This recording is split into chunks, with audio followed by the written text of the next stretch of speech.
महाभारत काल की बात है। एक बार कृष्ण और बलराम किसी जंगल से गुजर रहे थे। चलते चलते काफ़ी समय बीत गया और सूरज भी लगभग डूबने ही वाला था।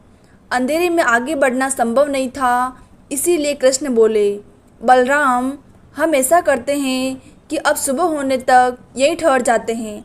सुबह होते ही हम अपने मंजिल की ओर बढ़ चलेंगे। बलराम बोले, पर इस घने जंगल में हमें खतरा हो सकता है। यहाँ पर सोना उचित नहीं होगा। हमें जाग कर ही रात बितानी होगी।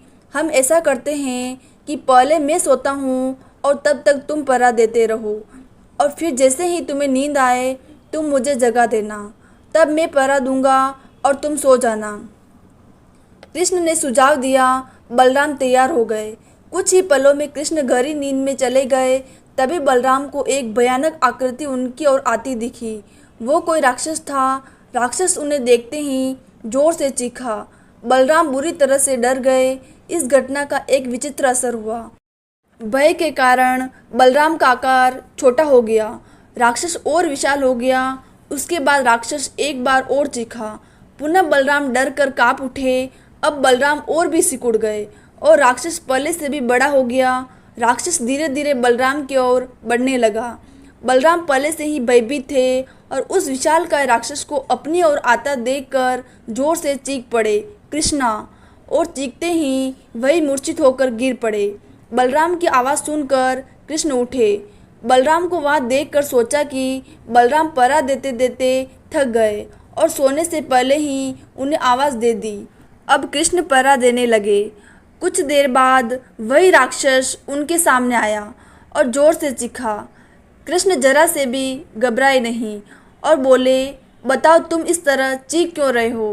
क्या चाहिए तुम्हें? इस बार भी कुछ कृष्ण के साहस के कारण उनका आकार कुछ बढ़ गया और राक्षस का आकार कुछ घट गया।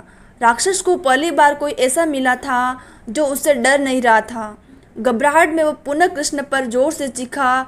इस बार भी कृष्ण नहीं डरे और उनका आकार और भी बड़ा हो गया, जबकि राक्षस पहले से भी छोटा हो गया। एक आखिरी प्रयास में राक्षस पूरी ताकत से चीखा, पर कृष्ण मुस्कुरा उठे और फिर से बोले, बताओ तो क्या चाहिए तुम्हें? फिर क्या था? राक्षस सिकुड़कर बिल्कुल छोटा हो गया और कृष्ण ने उसे हथेली में लेकर अपनी धोती में बांध लिया और फिर कमर में खोस कर रख लिया। कुछ ही देर में सुबह हो गई। कृष्ण ने बलराम को उठाया और आगे बढ़ने के लिए कहा। वे धीरे धीरे आगे बढ़ने लगे। तभी बलराम उत्तेजित होते हुए बोले, पता है कल रात में क्या हुआ था? एक भयानक राक्षस हमें मारने आया था। रुको रुको! बलराम को बीच में ही टोकते हुए कृष्ण ने अपनी धोती में बंधा राक्षस निकाला और बलराम को दिखाते हुए बोले, कहीं तुम इसकी बात तो नहीं कर रहे हो? हाँ, ये वही है, पर कल जब मैंने इसे देखा था तो बहुत बड़ा था। ये इतना छोटा कैसे हो गया? बलराम आश्चर्यचकित होते हुए बोले। कृष्ण बोले, जब जीवन में तुम किसी ऐसी चीज़ से बचने की कोशिश करते हो जिसका तुम्हें सामना करना चाहिए, तो वो तुमसे बड़ी हो जाती हैं और तुम पर नियंत्रण करने लगती हैं। लेकिन जब तुम उस चीज़ का सामना करते हो जिसका सामना तुम्हें करना चाहिए, तो तुम उससे बड़े हो जाते हो और उसे नियंत्रित करने लगते हो। अतः ये राक्षस हमारी ज़िंदगी में आने वाली चुनौतियाँ हैं। अगर हम इन चुनौतियों को टालते हैं तो ये और बड़ी हो जाती हैं। आखिर में ये हमें कंट्रोल करने लग जाती हैं। अतः हमें इनका साहसपूर्वक सामना करना चाहिए ताकि हमें उन पर काबू पा सके। इस प्रकार चुनौतियों का डट के सामना करने से वो छोटी हो जाएगी, जिससे हम आसानी से उन पर नियंत्रण कर सकते हैं और सफल हो सकते हैं। आशा करती हूँ कि कहानी आपको पसंद आई होगी।